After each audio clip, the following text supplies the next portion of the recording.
Bonjour à tous, bienvenue pour une nouvelle vidéo consacrée à Claustrophobia.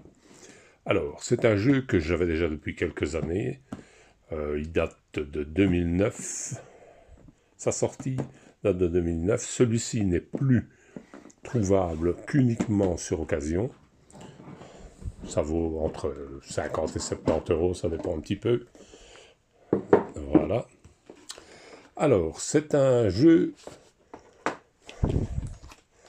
je veux dire, à caractère un peu particulier, puisque c'est une sorte de donjon crawler quelque part, mais qui n'en est pas vraiment un. Vous descendez aux enfers, et vous devez vous acquitter de certaines missions concernant la destruction de certains démons, et ainsi de suite. Pour ce faire, vous découvrez, à fur et à mesure, un peu à la façon Subterra, des tuiles que vous parcourez, et vous essayez d'arriver au but ultime, soit la cage d'un démon, soit différentes petites choses différentes, mais qui revient toujours sur le même principe. Il faut vaincre un démon au final, un, voire deux. Dans ce premier jeu,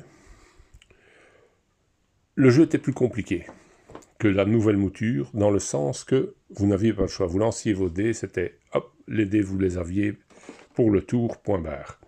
Dans la nouvelle version, pour ça, ils ont fait des petites améliorations. Alors, chose aussi qui était moins bien dans ce jeu-ci, mais bon, c'était aussi une première mouture, vous n'aviez qu'un seul démon, celui-ci, qui représentait tous les différents démons que vous étiez susceptibles de combattre. Bon, c'était la figurine qui servait pour tous. Et les troglodytes, c'est tout ce que vous aviez, les petits troglodytes. Le petit côté intéressant, c'est qu'ils étaient déjà peints. Pour ceux qui ne sont pas plus doués que ça, c'était pas plus mal. Alors moi, personnellement, j'ai rajouté quelques figurines pour faire des démons. Voilà, ici un Sanglebook de Warhammer. Ici un personnage que je pouvais utiliser comme un possédé. Vous voyez. Encore un autre. Un genre de chien du chaos qui pouvait servir comme démon aussi. Hein. Et un personnage d'ailleurs du chaos qui peut servir aussi de figurine de démon. Enfin, c'était histoire de varier un petit peu parce que, bon, quand vous mettez toujours le même personnage, évidemment, celui-ci, qui est une composition, il ressemble un petit peu à une des cartes d'ailleurs de démon qui est disponible dedans. Voilà. Et deux wargs.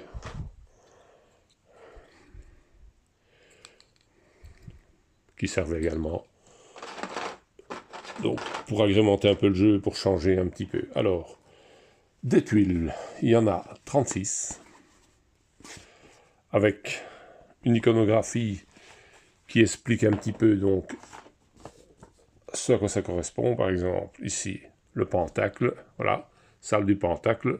Cette tuile peut accueillir 5 combattants par camp au lieu de 3, vous voyez. Il y a des petites significations. Ici, qu'est-ce que c'est? Hop, on va voir, c'est une sortie, ici je vois bien, oui, c'est la sortie, cette tuile peut accueillir 5 combattants également. Apparemment, vous voyez,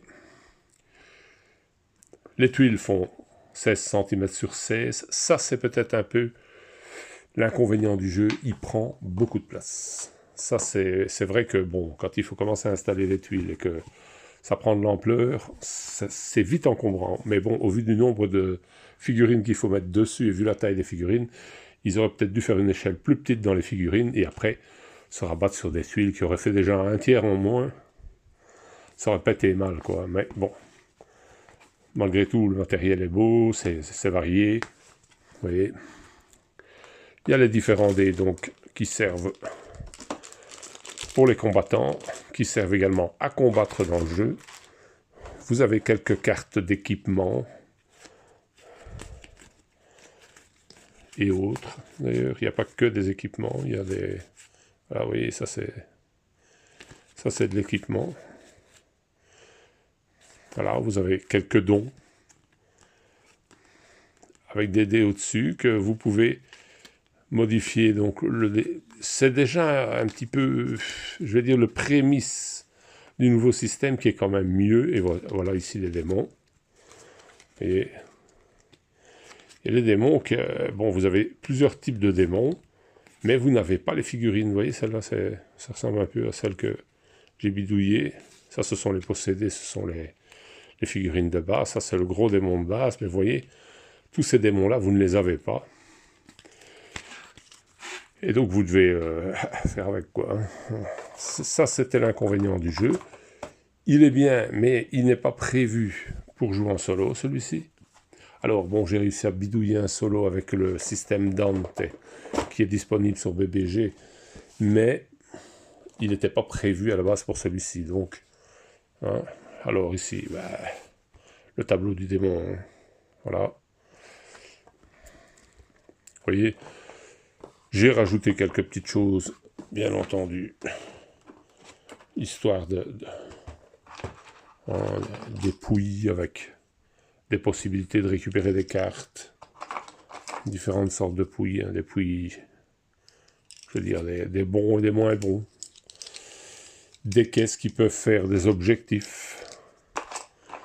Alors au début je voulais les peindre, mais comme j'ai fait des marqueurs en dessous pour changer la découverte en fonction de la caisse que vous attrapez, j'ai pas voulu les peindre parce que si jamais ils sont pas rigoureusement peints de la même façon, à la longue on peut reconnaître les caisses. Donc il valait mieux ne rien faire. Ça, j'avais fait ça pour faire des passerelles entre les tuiles là où il n'y avait pas de passage. Bon, une petite idée comme ça, vous voyez, vous avez deux tuiles qui est comme ça sur le terrain, hop, vous mettez un passage entre les deux. Voilà, c'était des petits suppléments que j'avais fabriqués pour le jeu. Et également d'ailleurs des passerelles complètes. Et voilà, qui pouvaient encore plus, bien entendu, faire office. Hein. Je veux dire, bon là c'est trop loin, non, c'est comme ça, voilà. Et vous voyez, dans un cas comme celui-ci, voilà. Ça n'a rien à voir avec le jeu, bien entendu. Ce sont des petites règles maison, histoire de changer. Et comme j'avais, je vous dis, bidouillé un genre de solo avec les règles donc, qui étaient proposées. Le modèle Dante. Ici, ce sont des aides de jeu. Et ça, ce sont tous des suppléments pour de différentes sortes de parties que j'ai récupérées, vous voyez, sur Internet. Voilà, ce sont des suppléments. Des scénarios supplémentaires, parce que bon, ça se joue avec des scénarios en principe. Et ici, il y en a déjà quelques-uns en plus, quoi, hein, qui ont été créés par la communauté et que je me suis empressé d'aller chercher. Voilà. Et donc ça, c'est la première version du jeu que j'ai depuis un certain temps. Et j'ai eu ici dernièrement l'opportunité d'acheter la nouvelle mouture que je vais vous présenter. Que voici. Et la boîte est déjà nettement plus grosse, nettement plus lourde. Je ne sais pas combien est-ce qu'elle pèse, mais ça pèse, je peux vous le dire. Voilà. Donc, ce sont des boîtes qui étaient sorties à 10 000 exemplaires, si j'ai bonne mémoire. Elles étaient sorties en 2018. Vous avez le droit à un poster numéroté de votre boîte, vous voyez. Oui, c'est bien ça, 10 000, vous voyez. La mienne, c'est la 2319. Voilà. Alors, vous allez dire, bon, c'est bien de sortir un jeu qui est sorti en 2018, mais ça fait 6 ans déjà. Je le sors pour une seule raison. À la base, il y en avait 10 000, mais ils n'ont pas été vendus, tous. Donc, il est encore disponible chez Monolith. Et vous pouvez même l'acheter via l'intermédiaire de Philibert, de la boutique Philibert. Parce qu'il est encore disponible via Philibert. Alors, ici, c'est le fameux modèle, donc le mode Dante pour un joueur qui est prévu pour ce jeu-ci, qui a été créé pour ce jeu-ci. Voilà. Si je vois bien, par Thierry Vario. Il y a un deuxième nom, mais c'est tellement écrit fin que je n'arrive pas à lire, je suis désolé. Je n'arrive pas à lire les deux noms. Voilà. Mais bon. Et apparemment, il y a une traduction par Robert de Lamennais. Voilà. Vous voyez, c'est une version solo. Bon, elle est téléchargeable gratuitement chez Board Game Geek. Et alors, il y a ici un petit aide de jeu qui est disponible également. L'aide de jeu, bah, vous pouviez aussi photocopier tout simplement, vous voyez, la partie des règles. C'est exactement la même chose. Hein. À part que là, c'est condensé sur 2 pages pour le tenir recto verso. Là, il faudra un peu plus, je crois qu'il faut au moins 3 pages, puisque là, il y en a 2. Et ici, 2. Donc, ouais. Enfin, on sait le faire en 2 pages plutôt qu'en une, quoi. Voilà. 2 recto verso, ça devrait le faire. Et vous le faites en A5, hein, histoire de gagner un peu de place. Parce que ça, c'est l'inconvénient de ce jeu, il prend énormément de place. Alors ça, bon, c'est le livre de règles. En définitive, il y a peu de règles à lire. C'est assez vite assimilé. Mais, bon, c'est un jeu qui est assez complexe pour gagner quand même. Et même en solo, hein, parce que c'est pas si évident que ça. Les ennemis sont assez coriaces. Alors ici, bien entendu, ce sont les scénarios quand on joue à 2. Vous voyez, tous les scénarios, les mises en place.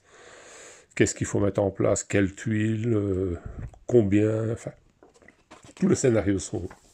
Il y en a déjà quelques-uns.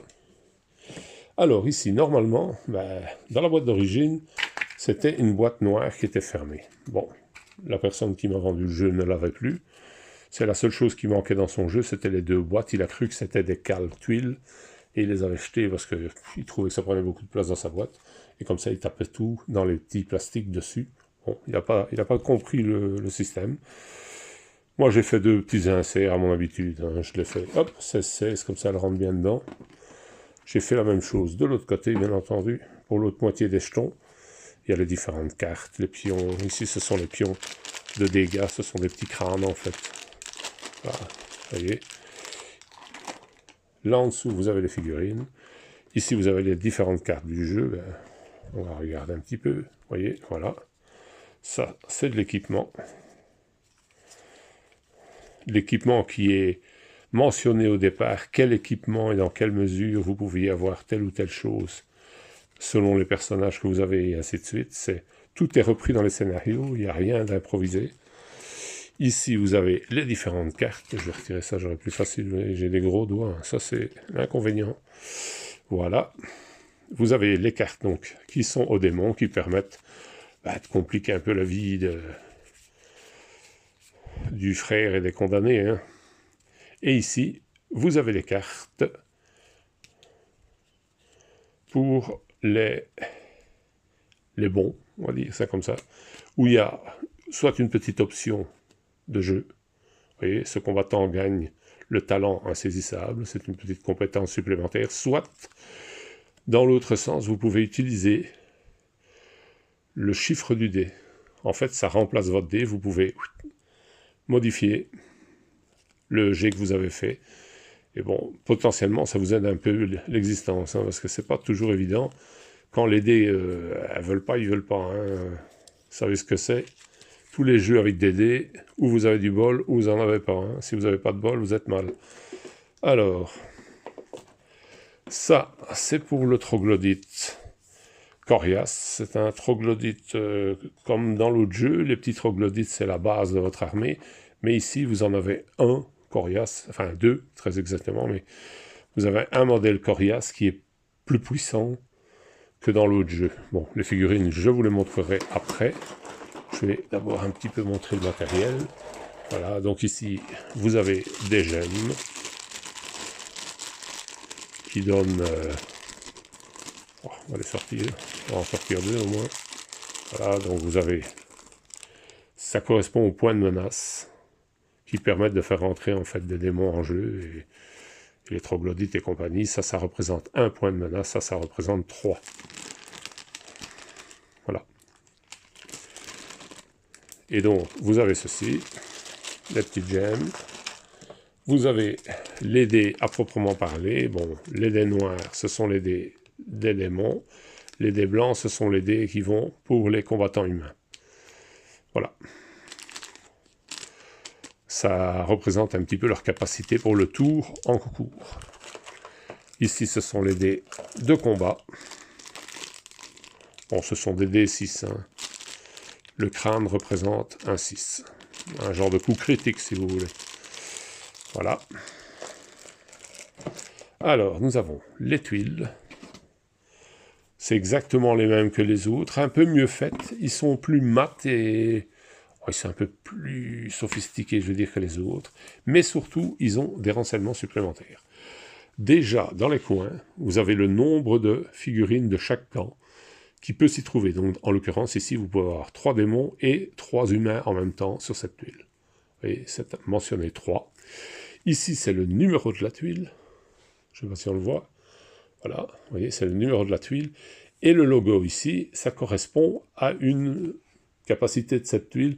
En l'occurrence, je pense que dans ce cas-ci, c'est du brouillard. Et ça a une influence, bien sûr, sur le jeu. Attendez, je vais essayer d'attraper la fiche avec les explications. Voilà. Je l'ai chopé. Maintenant, il suffit de retrouver le brouillard. Ça va être autre chose. Où est-ce qu'il est passé, celui-là? Je ne le vois pas. Ça, c'est... Je ne le vois pas. Ah, il est là. Voilà, brume. Tout combattant qui se trouve sur cette tuile obtient 6 en défense. Voilà, vous voyez? En fait, ils sont cachés, quoi, par la brume. Et vous avez différents, bien entendu. Il y a plusieurs tuiles de chaque sorte. Hein. Voilà, vous voyez, ça c'est un puits. Un puits démoniaque, sûrement, d'ailleurs. Ça doit être ça. Puits démoniaque, c'est bien ça. Le joueur infernal peut toujours faire apparaître un démon ou un molosse. Sur cette tuile, il n'a pas besoin de respecter la restriction de tuiles avec l'issue et de tuiles libres. De plus, lorsqu'un démon apparaît sur cette tuile, son coût est réduit de 1 point de menace. Donc c'est un point moins cher pour faire venir un démon là-dessus. Vous voyez, et toutes les tuiles sont numérotées, ce qui permet, quand vous installez le jeu, dans le livre des scénarios, il y a le numéro des tuiles que vous devez utiliser pour le scénario. Donc, tout est prévu, quoi. Ce qui est un peu plus sophistiqué que l'autre de ce côté-là, c'est plus intéressant. Alors, il y a aussi beaucoup plus de tuiles que l'autre. Si je ne m'abuse, celui-ci a 48 tuiles, si je ne me trompe pas. Et alors ici, vous avez un contour. Sur chaque dos de tuile, vous voyez, vous avez un contour, voilà. Donc, les tuiles... Vous mettez, il y a un petit curseur qui est fourni dans la boîte là quelque part, je ne saurais pas dire dans une des deux. Ici, voilà, vous voyez. Vous le mettez comme ça dessus et vous y allez. Hop, hop, hop. Et quand vous arrivez à la dernière tuile, eh bien, vous devez sortir une tuile particulière avec soit des démons, enfin, il y a des choses qui sont prévues et qui sont faites. Et ça, c'est le contour. C'est bien foutu parce qu'il y a ça sur toutes les tuiles. Donc, n'importe quelle tuile sert de contour. Et hop, pour la retourner. Vous pouvez même mettre la tuile concernée pour la dernière tuile. Au moment où ça arrive à 10, vous retournez la tuile, vous la posez. Et voilà, c'est celle-là qui doit aller, quoi. Il y a différentes choses. Vous voyez, les décors sont assez... C'est assez magnifique. Hein. C'est bien fait. Hein.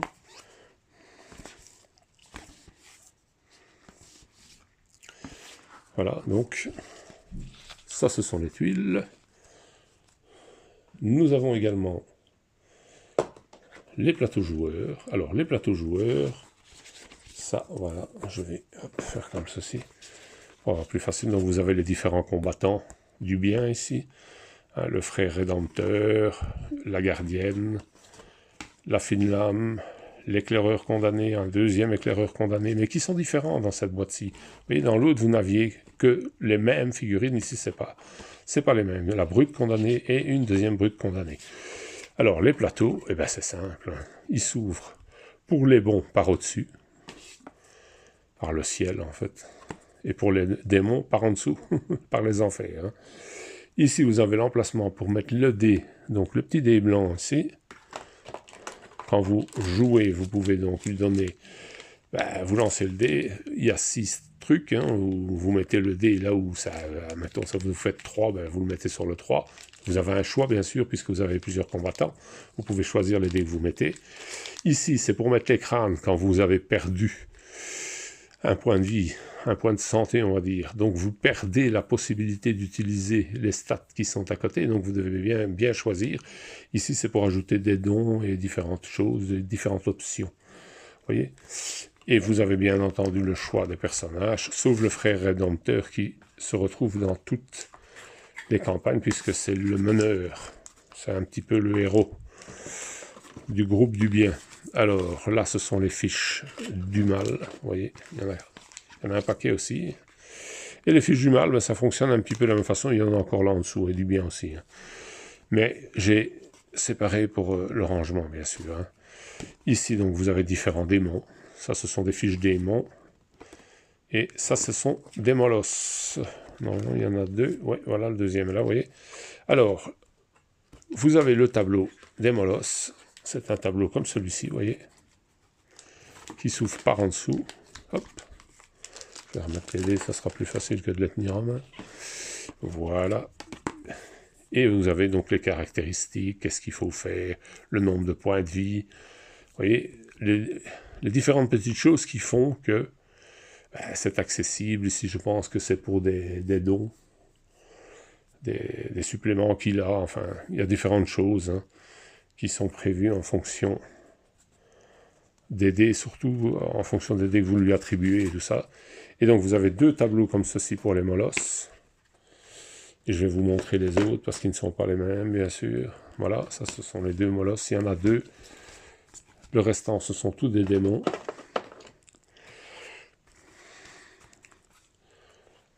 Voilà, dans l'autre sens, je crois. Oui, c'est dans l'autre sens, effectivement.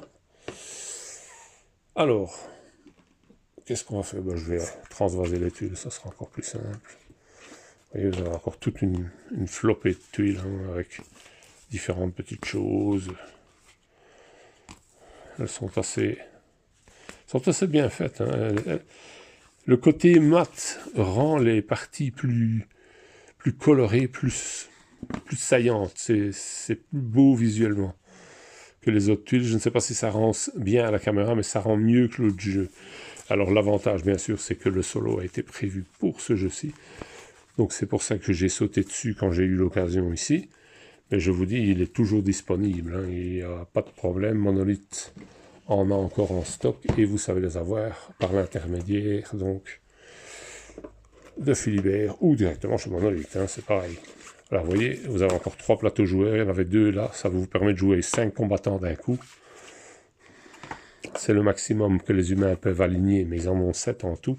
Ici, vous avez encore plein de démons. Et ça, ce sont des tableaux pour les démons. L'encart est différent. Il y a plus de points de vie. Hein, ça dépend de la bestiole que vous avez en face de vous. Mais il y en a des coriaces. Hein.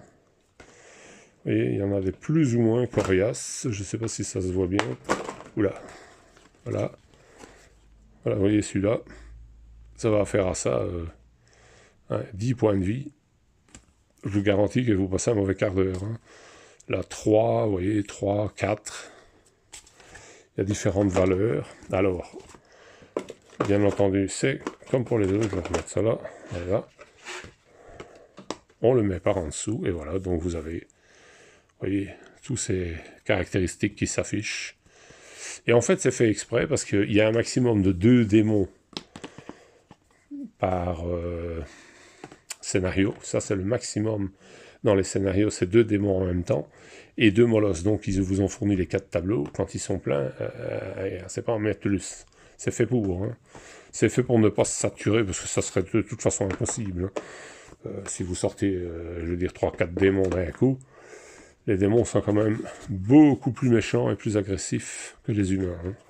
Les humains ont des chances de s'en sortir, mais c'est vraiment des chances de s'en sortir, tandis que les démons, à tous les coups, ils vont vous faire la misère, comme on dit. Hein. Voilà, donc, on va remettre ça, vous voyez. Ça se remet très bien, voilà. Alors, on va faire un petit tour, bien entendu, des figurines. Voilà. Donc, on va commencer ici, donc, par les figurines démoniaques. Vous voyez, ce sont des belles figurines. Hein. Ça fait quand même, il y a des 3 doigts de haut. Je ne sais pas ce que ça représentait, mais je pourrais dire que ça fait au moins 7 cm. Hein. Et elles sont bien faites. Vous voyez, elles sont assez fines. Hein.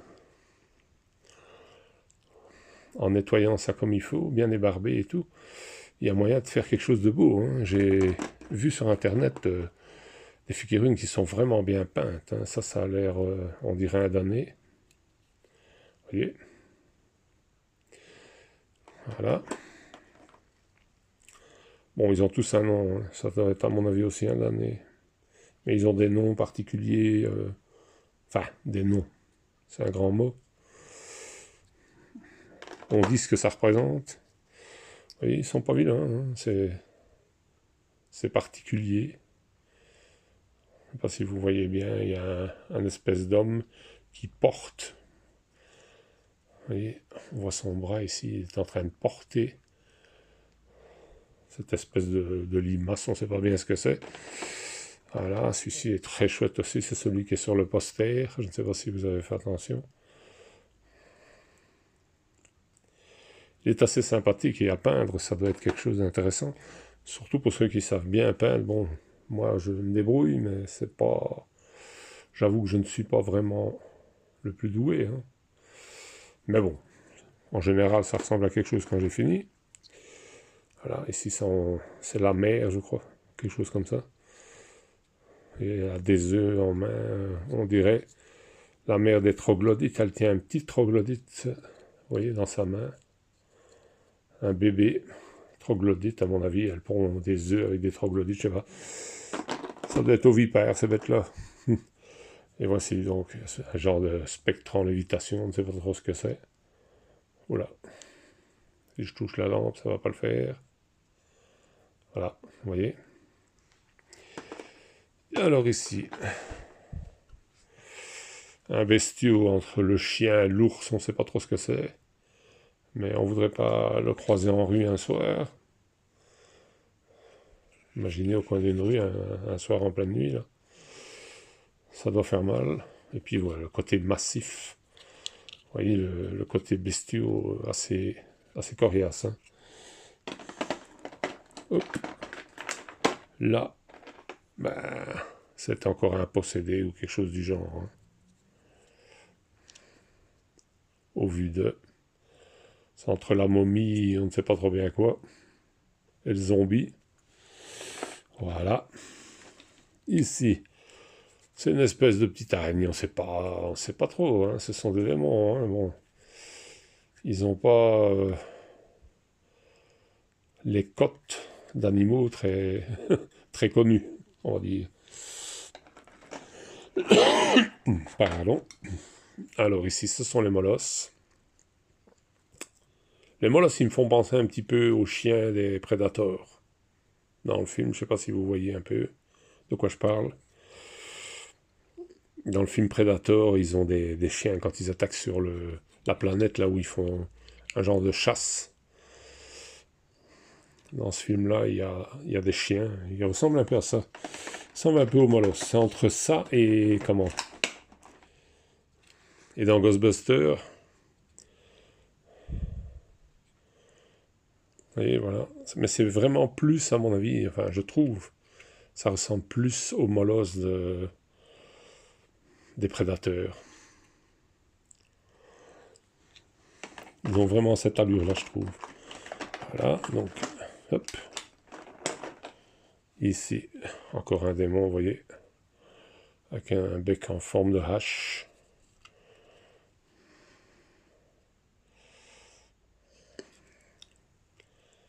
Voilà. C'est assez original, hein, comme sculpture. Et il y a du détail dessus, hein, il y a de quoi faire. Voilà, ça c'est la première partie, donc c'était essentiellement les démons. Ici, bien entendu, vous avez encore une partie de démons, puisqu'il y a... Alors là, vous avez le costaud du coin, le grand méchant. Là aussi, on ne voudrait pas le croiser au bout d'une rue, hein, quand vous voyez la taille du bestiau par rapport à un humain. C'est pas rien. Et en plus, vous voyez, la tête apparemment... Oula, la tête a été collée. Donc, c'est pas un bête trou, hein. Il y a moyen de lui faire un intérieur un peu agressif comme ça. Alors, les troglodytes. Ça, c'est les petits troglodytes. Il y en a 11. Ça, c'est votre armée de base, en fait, hein. Ils sont fort semblables à la première édition, à part qu'ils ont un mouvement moins dynamique. Ici, Ça, c'est le troglodyte coriace, vous voyez. Il y a un peu qu'il est renforcé, un peu blindé, comme ça. Surtout au niveau des bras, on dirait qu'il y a un genre d'armure. Ici, vous voyez. Je ne sais pas si ça se voit bien. Voilà. C'est un peu plus costaud. Et alors là, vous avez les 7 combattants humains. Voilà. Bon, les noms, je ne les connais pas par cœur. Hein. Ça, je sais que c'est le frère rédempteur, normalement. Oui. C'est lui qui donne l'absolution avec son marteau. Ça, c'est une brute condamnée, ça, je suis certain. Vous voyez, avec un bouclier cassé dans le dos, là. Il y a vraiment de quoi faire du beau. Hein. Les chaînes, là, à moitié rouillées et tout. Il y a vraiment de quoi faire quelque chose de bien. Pour ceux qui aiment la peinture, ça, je pense que c'est un éclaireur condamné. Et là aussi, il y a de quoi faire. Un petit côté, je sais pas, oriental comme ça, un peu arabe comme ça. Ici, c'est encore une brute condamnée. Avec des armes très particulières. Hein. Ça pique. Hein. Et beaucoup de détails, des chaînes. Enfin, c'est très détaillé comme figurine. Hein. Il y a beaucoup de... Il y a de chouettes petits plans à peindre, à donner des reliefs dedans. Il y a vraiment des petits trucs à faire ressortir. Ici, je ne sais pas son nom. Voilà. Et enfin, le dernier. Je pense que ça, c'est le deuxième éclaireur. Par contre, je pense. Pas sûr à 200%, mais vous voyez, il a aussi un petit côté comme ça, Touareg, guerrier du Moyen-Orient. En même temps, c'est du côté de Jérusalem, donc hein, c'est la meilleure solution. Vous voyez, donc il y a quand même 35 figurines en tout, qui sont assez détaillées, assez intéressantes, et qui valent le déplacement. Rien que pour les figurines, ça vaut le coup. Hein. Celui qui aime bien les figurines, 35 figurines. Bon, après le jeu vaut une centaine d'euros, un bon 100 euros. Ça doit tourner aux alentours de, que je ne dise pas de conneries, 105, 106 euros par là, plus les frais de port. C'est les frais de port qui font mal chez Monolith. Alors, vous avez bien entendu le tableau de la destinée des monstres. Alors, il s'ouvre aussi. Là, on voit moins l'intérêt puisqu'il n'a qu'un seul tableau. Je ne sais pas. Peut-être avait-il prévu d'en créer un autre avec d'autres possibilités. Je ne sais pas. Mais en tout cas, là, il y a moins d'intérêt de l'ouvrir. Après, c'est du bon carton, hein, c'est du costaud. Hein. C'est sympa. Alors, le jeu en même temps, ce qui est très sympathique, c'est que le jeu est à la fois fourni en anglais et en français. Donc vous avez le livre de règles en anglais, vous avez les scénarios en anglais, et les cartes également. Ça, c'est super chouette. Parce que bon, ça vous permet, même quand vous achetez sur l'occasion, vous savez qu'il est et en français et en anglais. Vous n'avez pas à demander dans quelle langue il est, c'est français-anglais, d'office. Donc vous êtes tranquille, si vous avez l'opportunité, vous pouvez plonger, vous êtes dans le bon. Voilà. C'est un chouette jeu, moi j'aime beaucoup. Ici, bon, il n'y a pas longtemps que je l'ai, j'ai pas encore mis... à profit du temps pour peindre les figurines ou quoi que ce soit. Vous voyez, le démon que je vous disais, c'est la figurine avec les reflets, évidemment. Celui-là est en papier brillant. Ce sera un peu plus compliqué de vous le montrer correctement, à moins que j'essaye d'éteindre peut-être. Hop, voilà, voilà. Ouais, mais il y a le plafonnier, c'est pas mieux. Ça ne change pas grand-chose, mais enfin, bon, vous voyez de quel... Ah, voilà, comme ça. Vous voyez de quel démon il s'agit. Hein. Bon, c'est sympathique, ça sert pas à grand chose, mais c'est sympathique. Voilà, c'est un bon jeu, avec une bonne, une bonne création pour un mode solo, qui est téléchargeable, donc, je rappelle, gratuitement sur Board Game Geek, et qui est vraiment bien fait, bien conçu, bien pensé. Vous pouvez même, je veux dire, prendre les scénarios et mettre des finales de scénarios à la place des finales proposées par le mode solo, parce que le mode solo, bien entendu, c'est plusieurs missions dans des cercles de l'enfer qui sont de plus en plus grands et qui reviennent toujours à peu près à la même chose sur la fin. Ça, c'est un peu plus triste, mais bon. Et ça permet quand même de faire une campagne qui est évolutive et dont vous pouvez combattre plusieurs démons, puisque là, vous avez le choix, vous avez les figurines, la sortie, vous avez le démon qui va avec la figurine, son plateau de jeu, vous avez tout ce qu'il n'y avait pas dans le premier, donc c'était plus... Ah, c'était moins amusant, allez, on va dire, de faire une campagne ou quoi, puisque c'est toujours le même démon qui revenait, c'est pour ça que j'ai rajouté des figurines, d'ailleurs, histoire de modifier un petit peu la physionomie. Hein. Voilà, donc il est toujours disponible, donc je le rappelle, c'est pour ça que je le présente, parce que sinon j'aime pas trop, j'avoue, présenter des jeux qu'on ne sait pas avoir, ça sert pas à grand chose, hein, ça revient à dire moi je l'ai, vous pas, je trouve ça un peu ridicule et sans intérêt. Ici, bon, c'est ce que je trouve sympa, c'est qu'il est justement encore disponible, c'est un beau jeu, vous en avez pour votre argent, croyez-moi, ça pèse plus lourd que Gloomhaven, je sais pas combien ça pèse, mais il y a du poids. Hein. Bon, à mon avis, c'est déjà les tuiles, les 48 tuiles, ça pèse déjà. Hein. C'est du carton fort, c'est du bon carton, hein. C'est pas des tuiles qui gondolent quand on les regarde, c'est vraiment du bon matériel. Voilà. Merci à tous.